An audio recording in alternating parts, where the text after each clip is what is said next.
소품종 대량 생산 시대 원가 회계에서 다품종 소량 생산 시대 스루풋 회계로라는 캐치프레이즈로 활동하고 있는 스카이어 홀딩스입니다. 재고자산 매출원가 회계 투명성과 재고 회전율의 선택과 집중을 해서 분석을 하고 있습니다. 현대유와 2022년도 상반기 실적을 스루풋 회계로 분석을 해서 진행을 하도록 하겠습니다. 매출은 0.3% 감소했고요. 영업이익은 거꾸로 8% 증가를 했습니다. 하단에 나와 있는 내용 참조해 주시고요. 내용이 좋았다고 생각하시면 구독, 좋아요 부탁드리고 1.5 배속을 보시면 편하실 것입니다. 주가는 71,200원으로서 2021년 말보다 8,700원이 하락했습니다. 장부 가격은 58%선입니다. 10% 하락했습니다. 주주명을 보면 현대자동차가 25.35%, 기아가 13.44%, 연금공단이 9.32%, 외국인이 9.9%, 9.09%의 지분을 소유하고 있습니다. 스루프 손익 내용에 와서 말씀드리기 전에 매출이 감소해도 WCAI 재고 감소로 영업이익 증가 케이스라고 할 수 있겠습니다. 미 청구공사는 그래도 조금 증가를 했어요. 했음에도 이 가공비 배부 재고자산이 감소함으로 인해서 영업이익이 좀 증가를 했다. 이런 그 스루풋에서 바라볼 때 그 바람직한 케이스 중에 물론 이제 매출이 감소한 것은 안타깝습니다만은 매출은 그 3조 2천억 원대로서 그 0.3% 감소했고 매출에 비례하는 매출제 대비는 더 떨어졌어요. 그러면 이제 스루풋은 이제 증가하게 되어 있습니다. 8.4%. 그러니까 그 재료 비율이 좀 더 떨어졌다 이렇게 좀 볼 수, 재료비 그 가격이 이렇게 일단 추정을 해볼 수 있고 확인해 보는 거로 하죠. 스루풋율은 1.5% 상승했고 운영비용은 8.5%. 스루풋 증가하고 저기 운영비용 그 증가율하고 거의 유사합니다. 생산성은 뭐 똑같이 1.20 유지했는데 금액상으로는 1,021억 원으로서 8% 영업이익이 증가했습니다. 그러나 이제 원가 회계 영업이익보다는 1억 3,300만 원 그 적은 수치입니다. 이것은 이제 전체적인 그 포괄 재고 자산이 그 약간 증가했기 때문이지만은 제품 쪽에서 가공비 배부 재고 자산은 좀 감소한 것으로 그렇게 나타납니다. 재고자산 명세를 보면은 WCAI 재고자산 가공비 배부 재고자산이 53억 원이 감소했어요. 요게 이제 이 원가 회계 영업이익보다 그 이익이 더 나야 되는데 그 미청구공사가 63억 원으로 더 증가하는 바람에 아깝게도 원가 회계 영업이익보다도 적게 이익이 1억 얼마 그 차이가 나게 나는 거죠. 미청구공사는 이제 규모가 여기서는 크질 않는데 미청구공사는 제공품인 포괄 제공 개념으로 그 스루풋에서는 인식을 해서 분석을 하고 있습니다. 비용의 성격적 분류 내용에 와서 매출원가 재료비는 2.3%가 감소했습니다. 운영비용은 8.5% 증가했습니다. 가공비율은 13%, 0.8% 증가해가지고 상대적으로 원재료 비율이 떨어졌다. 이렇게 그 상태가 나옵니다. 총 제조 비용의 그 차이가 있는데요. PQ. 요건 다음 장에서 좀 말씀드리기로 하고, 주요 비용 중에서 이 인건비가 1,542억 원이 집행이 됐는데 9.8% 증가했습니다. 직원 수는 8명이 줄었고요. 인당 평균 임금은 5,270만 원으로서 연간 1억 550만 원 정도 예측이 됩니다. 보너스가 나간다면 더 증가할 수도 있겠죠. 아마 그 현대차, 완성차 메이커에서 보면은 배가 아픈 수준이 될 거라고 저는 생각합니다. 현대차가 인원수가 몇만 명이나 돼가지고 이렇게 그 평균 임금이 높게 나올 수가 없거든요. 근데 이제 그런 건 생각 안 하고 무조건 올려달라는 게 이제 현대 노조의 문제죠. 기타 나머지 이 회사는 기타 비용, 감가상각비 빼놓고는 다 기타 비용으로 몰았는데 뭐 생각이 단순해서 좋습니다. 이것은 10.9%가 증가했습니다. 그 차이가 PQ 총 제조 비용의 차이가 140억 원 차이가 있는데 좀 차이가 있죠. 그 금액이. 근데 이제 회사하고의 그 차이점은 뭐냐 그러면은 어, 이 WCA 가공비 배부 재고 자산의 그 변동 범위하고 회사는 전체 재고 자산으로 하고 있습니다.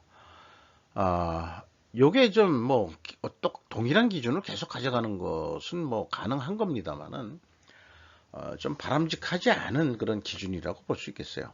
이 WCAI로 해줘야 좀 바람직한데 그 다음에 현금 흐름표 기준 전체 재고자산의 금액은 또한 일치합니다. 재고자산 평가손실 환입액을 가감하면 일치합니다. 경영평가 지표에 와서 WCAA 회전율은 하락을 했습니다. 그런데 스루프율은 상승했습니다. 이렇게 이제 역방향이면은 분식회계 개연성 가정을 세우는데 분석 경험상 그런 가정을 세우게 됐습니다만은 회사는 반증이 충분히 가능할 거라고 생각합니다. 그 반증 추론은 원재료 가격 상승과 판매 가격 상승해야 입증이 될 것입니다. 임팩트 7.8% 하락했고요. 그 다음에 매출 채권 수금 속도 떨어졌고, 그러나 이제 매입 채무 지급 속도는 빨라졌습니다.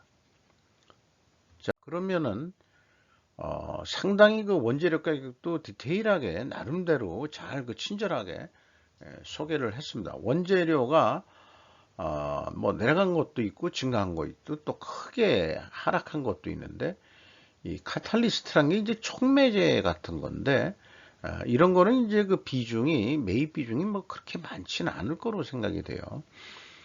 어쨌든 전반적으로 보면은 조금 올랐다 이렇게 얘기가 되겠습니다. 여기 트랜스미션 플러스이라는 것은 이제 금액이 아마 비싼 거가 되잖아요. 이런 게 좀 올랐다는 얘기고 그러면은 전반적으로 상승을 했을 거다. 단순 평균 내려고 그랬는데 의미가 없는 것 같아서 요거는 생략했습니다. 제품 가격이 조금 더 증가한 거로 그렇게 보이죠. 이쪽에서는 마이너스가 안 보이죠. 그러니까 상대적으로 원재료 가격이 인상은 됐어도 제품 가격, 판매 가격보다는 상대적으로 말하자면은 인상이 덜 됐다. 그거는 상대적으로 인하가 됐다. 이렇게 인식할 수도 있는 내용이 되겠습니다. 반증은 된다고 저는 그렇게 판단합니다. 현금 재무지표에 와서 캐펙스 678억 원이 투자가 된 게 아니고 비유동 자산이 감소한 금액이 되겠습니다. EAT 세후 현금 순이익 883억 원으로서 1.9% 전년 동기 대비 8.3% 하락했습니다. 채권자한테 362억 원을 갚아가지고 레버리지율은 30.7%로 감소했습니다. 주주잉여 현금 흐름은 186억 원으로서 ROE 0.4%에 해당하는 이익배당입니다. 최종적으로 1019억 원의 현금을 벌었습니다. 리스크 대비 현금 버퍼율은 3.5%로 매우 빈약하게 가지고 있습니다. 물론 이제 완전 현금성 자산만 요구를 하는 건데 현금성 자산 외에 금융 자산도 꽤 가지고 있긴 해요. 그러나 이제 비상사태 때 바로 쓸 수 있는 돈이 얼마냐 하는 게 현금성 자산이니까 현금성 자산만 하고 금융 자산은 이제 빼고 계산을 하고 있는 겁니다. 이익잉여금률은 475.5%로 22.7%가 증가했습니다. 이렇게 해서 원가 회계상으로 매출 계획을 세워보면은 이게 이제 이 현대위안은 이제 현대차나 기아차한테 이제 납품을 해야 될 테니까 납품한다는 제한가라고 비유를 해서 얘기를 해보겠습니다. 644만 5천 원짜리 견적을 내면은 에, 뭐 브릭다운 해가지고 견적을 내놔라. 그렇게 이제 요구를 하겠죠. 완성차 메이커에서. 다 알아. 다 아니까, 좀, 뭐, 원가 전문가들이 있거든요. 그러면 20만 4천 원 남는다고 그렇게 견적을 냈다. 그래서 이제 검토한 결과, 우수리 떼고, 640만 원에 계약을 하자. 그러면은 14만 5천 원이 남는다. 이렇게 이제 그 계산이 됩니다. 요 경우가 왜 그러냐 그러면은 일반적으로 재고가 증가하면은 증가하는데 요게 이제 이 현대위안은 재고를 줄였거든요. 요게 이제 원가 회계의 문제죠. 원가 회계는 재고가 감소하면 매출 원가가 증가합니다. 여기 총 제조비용이 619만 1,000원인데 여기 그 재고가 감소하면은 620만 원으로 어, 매출 원가가 올라가 버리는 거예요. 그러니까 이제 영업이익이 줄어들어 버리는 거죠. 그러면은 회사에서는 이제 난리 나는 거 아니에요. 야, 그게 좀 왜 그러니? 그러니까 이제 이 뭐 좀 회계하는 애들이 막 이제 뭐 이제 이 목에 힘주고 어쩌고저쩌고 어쨌든 매출을 더 증가해야 될 겁니다. 뭐 이렇게 얘기해가지고 자 4%만 어떻게 매출을 더 좀 해보자. 왜냐? 뭐 수출하는 게 있는지 모르지만 조금 낮게 잘 지킬 테니까 뭐 좀 수량을 더 받아달라. 아마 근데 완성차 메이커에서 받아줄지 안 받아줄지 모르겠습니다만은 만약 4% 매출이 증가한다 그러면은 21만 4천 원 계획했던 거 선에는 이제 달성할 수 있을 것이다. 뭐 이런 계획을 세워볼 수 있을 것 같아요. 그럼 스루프 쪽에서는 그 앞 단계에 무슨 저기 예측하는 게 있습니다만은 이제 이 견적 전략부터 말씀드리면은 여기도 유사하게 나옵니다. 648만 4천 원. 이것도 원가 회계처럼 640만 원에 계약이 됐다면 11만 9,900원이 남는 거로 그렇게 됩니다. 이 제한가는 최저 제한가라고 볼 수 있는데 우리가 좀 욕심을 내볼 수는 있죠. 완성차 메이커한테 최대 제한가를 한번 내봐야 되겠다. 왜냐? 지금까지 그 18.6%라는 그 수르푼율 가지고는 좀 너무한 거 아니냐? 한 20%는 먹어야 되겠어. 요거 협상을 좀 해서 그러면 이제 매출 재료 비율이 81.4%에서 80%로 줄어듭니다. 그러니까 매출 재료 비율이 1.4% 감소한다면은 수로분율은 1.4% 증가하는 거죠. 그러면은 한 659만 원 정도. 그러면 이제 계약이 600 우수리를 깎여도 650만 원은 10만 원은 올릴 수 있지 않겠냐. 최대 제한가로 좀 견적을 내보시면 어떻겠느냐. 이렇게 이제 그렇다고 해서 재료비를 갖다가 뭐 부풀리고 그 가공비를 부풀리고 절대 그렇게 하라는 얘기가 아니죠.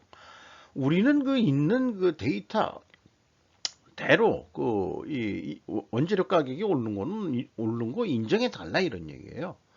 매출 재료비가 81.4% 비율이나 차지하는데 이게 판매 가격의 81.4%나 비중을 차지하는 거 아니냐. 그럼 원재료 가격이 5% 올랐다 그러면 5% 인정해 줘야 되는 거 아니냐. 가공비는 묻지도 않겠다.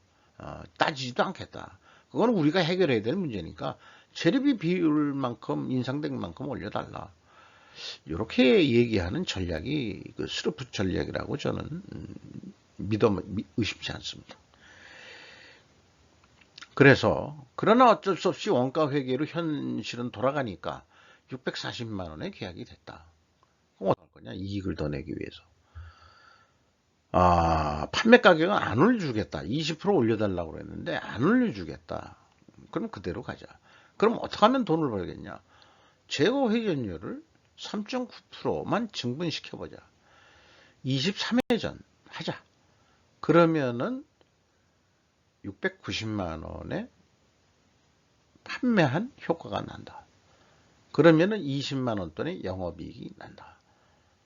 핵심은 재고 회전율을 증가시키는 데 있습니다. 물론 재고 회전율을 증가시킨다는 것은 매출 재료비가 또 그만큼 증가하고 판매 수량도 증가할 수 있다는 얘기지만 그거를 넘어서 생산량 조절을 조금 하고 해가지고 또 재고를 줄이는 방법도 분명히 있을 겁니다. 어, 연간 23회전이면은 24회전 한다 그러면은 보름에 1회전 하는 거거든요. 그러면은 이 현대유아의 재고관리, 재고회전율 수준은 매우 높은 수준입니다. 이 매우 높은 수준이 올해 제가 23회전으로 예측했습니다만은 현대위아가 24회전을 하셔가지고 돈을 더 벌 수 있는, 꼭 매출이 24회전 하더라도 그 매출이 더 증가 안 할 수는 있어요. 왜 그러냐 그러면은 그건 생산량 조절 등 재고 관리를 잘해서 이 그 재고를 감소시켜 가지고 재고 회전율을 24회전 하면은 그 부가적인 현금이 묶이지가 않죠. 그러면 다른 그 파급 효과들이 원인과 결과로 계속 연결이 돼 가지고 비선형적인 변화를 통해서 이 말하자면은 그 이익이 더 나는 그런 구조를 만들어 갈 것입니다. 저는 그렇게 믿습니다. 스루프트 회계로 그 판단하고 생각하는 현대 위아가 되시길 바라면서 이상 마치도록 하겠습니다.